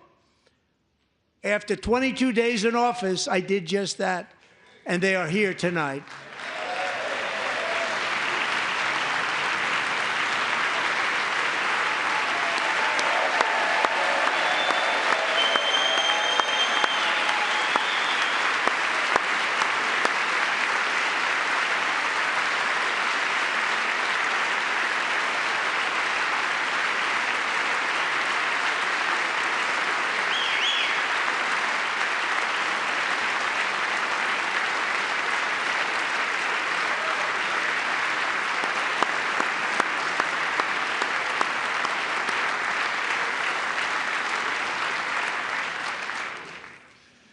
To Mark and his great mom, we are delighted to have you safe and sound and with us. As fate would have it, Mark Fogel was born in a small rural town in Butler, Pennsylvania. Have you heard of it? Where his mother has lived for the past 78 years. I just happened to go there last July 13th for a rally. That was not pleasant. And that is where I met his beautiful mom right before I walked onto that stage. And I told her I would not forget what she said about her son. And I never did I? Never forgot. Less than 10 minutes later, at that same rally, gunfire rang out, and a sick and deranged assassin unloaded 8 bullets from his sniper's perch into a crowd of many thousands of people. My life was saved by a fraction of an inch, but some were not so lucky. Corey Comparator was a firefighter, a veteran, a Christian, a husband, a devoted father, and above all, a protector. When the sound of gunshots pierced the air, it was a horrible sound. Corey knew instantly what it was and what to do. He threw himself on top of his wife and daughters and shielded them from the bullets with his own body. Corey was hit really hard. You know the story from there. He sacrificed his life to save theirs. 2 others, very fine people, were also seriously hit. But thankfully, with the help of 2 great country doctors, we thought they were gone and they were saved. So those doctors had great talent. We're joined by Corey's wife, Helen, who was his high school sweetheart, and their 2 beloved daughters, Allison and Kaylee. Thank you.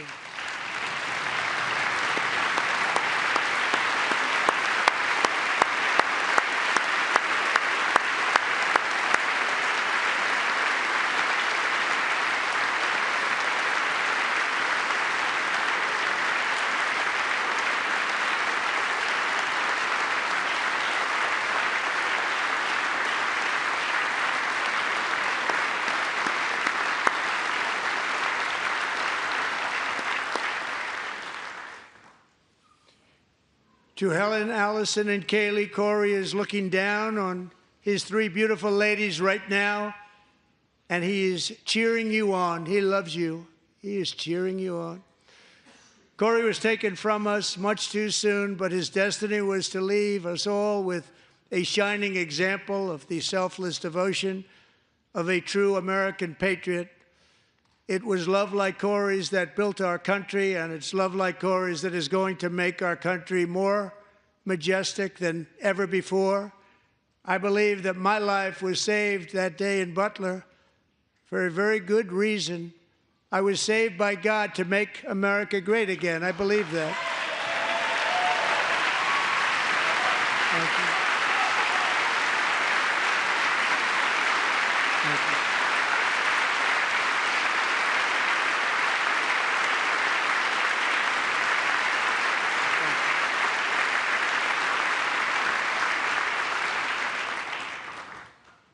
Thank you very much. From the patriots of Lexington and Concord to the heroes of Gettysburg and Normandy, from the warriors who crossed the Delaware to the trailblazers who climbed the Rockies, and from the legends who soared at Kitty Hawk to the astronauts who touched the moon, Americans have always been the people who defied all odds, transcended all dangers, made the most extraordinary sacrifices, and did whatever it took to defend our children, our country, and our freedom. And as we have seen in this chamber tonight, that same strength, faith, love, and spirit is still alive and thriving in the hearts of the American people. Despite the best efforts of those who would try to censor us, silence us, break us, destroy us, Americans are today a proud, free, sovereign, and independent nation that will always be free, and we will fight for it till death. We will never let anything happen to our beloved country, because we are a country of doers, dreamers, fighters, and survivors. Our ancestors crossed a vast ocean, strode into the unknown wilderness, and carved their fortunes from the rock and soil of a perilous and very dangerous frontier. They chased our destiny across a boundless continent. They built the railroads, laid the highways, and graced the world with American marvels like the Empire State Building, the mighty Hoover Dam, and the towering Golden Gate Bridge. They lit the world with electricity, broke free of the force of gravity, fired up the engines of American industry, vanquished the communists, fascists, and Marxists all over the world, and gave us countless modern wonders sculptured out of iron, glass, and steel. We stand on the shoulders of these pioneers who won and built the modern age, these workers who poured their sweat into the skylines of our cities, these warriors who shed their blood on fields of battle and gave everything they had for our rights and for our freedom. Now it is our time to take up the righteous cause of American liberty. And it is our turn to take America's destiny into our own hands and begin the most thrilling days in the history of our country. This will be our greatest era. With God's help, over the next 4 years, we are going to lead this nation even higher, and we are going to forge the freest, most advanced, most dynamic, and most dominant civilization ever to exist on the face of this earth. We are going to create the highest quality of life, build the safest and wealthiest and healthiest and most vital communities anywhere in the world. We are going to conquer the vast frontiers of science, and we are going to lead humanity into space and plant the American flag on the planet Mars and even far beyond.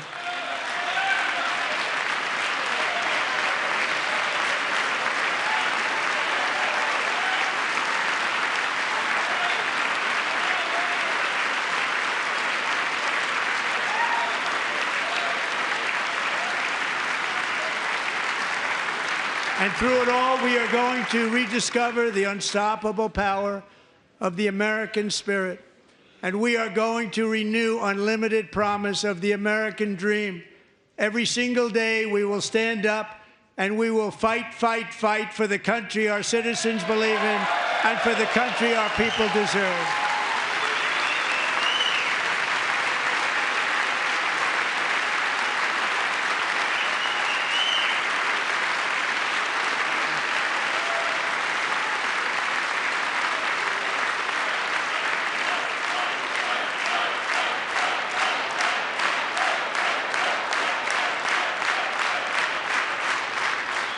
My fellow Americans, get ready for an incredible future, because the golden age of America has only just begun.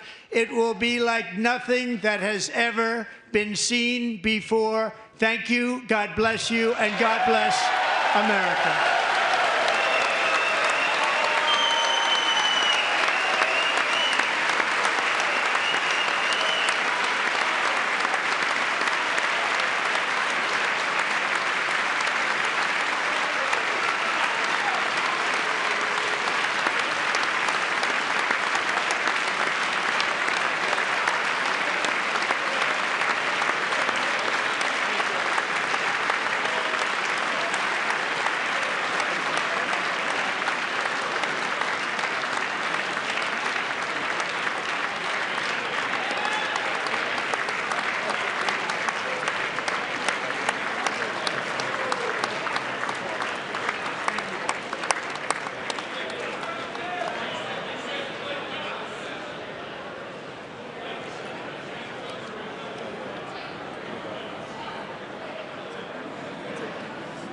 Thank you very much. Great job. Thank you. Great honor. Thank you. Thank you. Get this place going, all right? Thank you. It's a great honor. Thank you. Thank you, Mr. President. Thank you very much.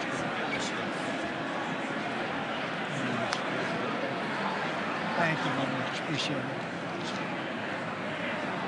Thank you. I see you teaching young people to love America.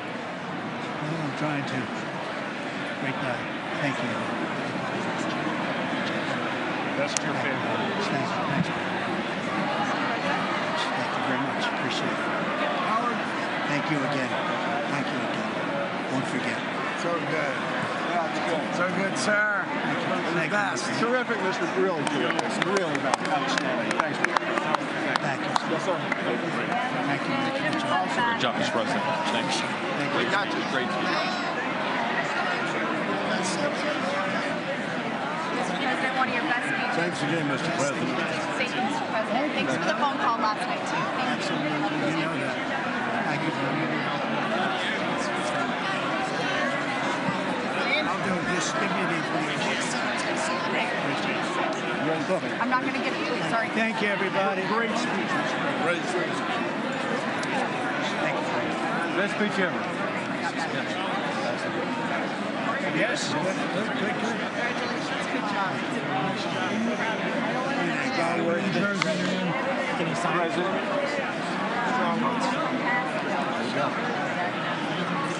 President Roger Williams, thanks for the call. I love Roger Williams. Thank you. You don't have to introduce yourself. Thank you, sir. Mr. President. I know you better than you do, Roger. Thank you so much. My great baseball player. America Good is- job. Great job you're doing. America is back. Thank you so much, Welcome you Mr. back in President. Pennsylvania anytime, sir. They stood for. Thank you all. They stood for another country, not our country. That was phenomenal, sir. It's hard to believe, isn't it? That was fantastic, sir. That was amazing. Thank you very much. Thank you. Quick selfie. Mr. President. Good job, Mr. President. Great job. Thank you so much. Great speech. Great speech. Yes, sir. President back in Pennsylvania. Oh, they're despicable. I want to say it all. Absolutely. Good job, Mr. West Virginia loves you. Oh, good. How you doing? All right? Did you get a chance to shake his hand earlier? Do you want me to get a picture of you shaking his hand or anything? You're good. Thank you very much. Let's do biofilm. Thank you, darling. Great job. Thank you. I love you. Best speech on the floor ever. Ever. Yeah, it was so good. Thank you. So good. Hey, you rocked it, Mr. President. We're with you, 100%. Crushed. Thank you. Really good. Congratulations, President. Best speech ever. Thank you. Fantastic. Mr. President, that was a great speech. That was awesome. God bless you. It was. Thank you. Great job. Let's go. Get down to that. You get down. Good luck. Yes, sir. Thank you. It's so great. Thank you, everybody. Good job. Thank you for mentioning God needs to help us. Thank you, Mr. President. It's true. Mr. President. Incredible. Thank you. Thank you. Great speech. Great speech. That was phenomenal. Thanks for taking my call. Good luck. Yeah. My man. Thank you for standing You strong. really triggered those people. Yeah. Tremendous, Mr. President. Thank Somebody you. did. Thank you so much. Thanks for the beneficial ownership in this week. That was Oh, a good yeah. one. Thanks for mentioning farmers. Well, we love our farmers. Thank you, man. Thank you, Mr. President. You earned this night. Thank you very much. Appreciate it. Worked hard. Thank you, man. Proud of you. Thank you, Mr. President. Thank you so much. Nice. Great again, brother. Thank you. Good endorsement here. I did indeed. You better believe it. Very well I did a done, good sir. endorsement. President, home run. Thank you very much. job. You killed it. Thank you, Mr. President. Thank you, everybody. You did great. Thank you. Good job. Thank you. Great to see you. Slam dunk. You're doing good. Thank you, sir. You did amazing, per usual. Thank you. I'll see you. Thank you. Yes, sir. Thank you. Hey, cheese. Thank you. Love you, Mr. President. Yes. Thank you, everybody. Look at this beautiful New congressman from Eastern Washington. We've never met. Oh, Michael that's Baumgartner. good. I was one of Mike Leach's best friends. Oh, He that's thinks good. very highly Mike of you. was, he was Tremendous. He was a great guy. Great What a speech. Great Thank you. Thank you very much. Mr. Jr., you did a great job. Yeah, thank you very much. Home run, Mr. There's my President. guy. Home run. Home run. That was a good one. Mr. President, good to see you, sir. Appreciate it. Good job. Good job. Thank you very much. Looking good. Look at him. I need to talk to you about some buildings, some public buildings. You let me know. I will. Thank you, sir. Mr. President. Gus, crazy.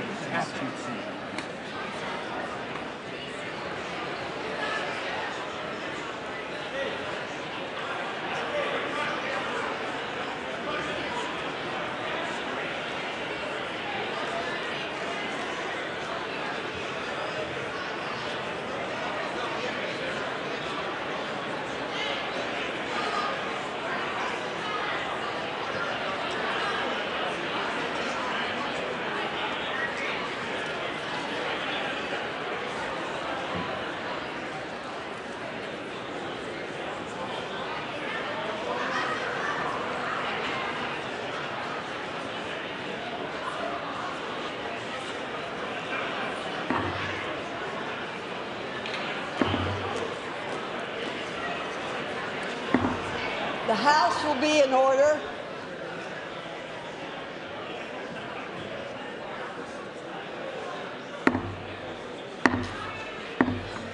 The House will be in order. For what purpose does the gentleman from Louisiana seek recognition? Speaker, I move that the message of the President be referred to the Committee of the whole House on the State of the Union and ordered printed. Without objection.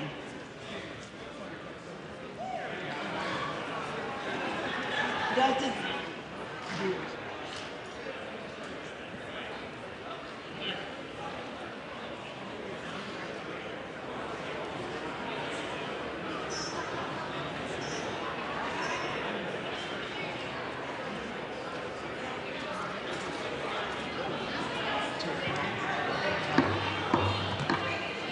does the gentleman from Louisiana have a motion? Madam Speaker, I move that the House now stand adjourned. The question is on the motion to adjourn. Those in favor say aye. Those opposed, no. The ayes have it. The motion is agreed to. Accordingly, the House stands adjourned until 10 a.m. tomorrow for morning hour debate.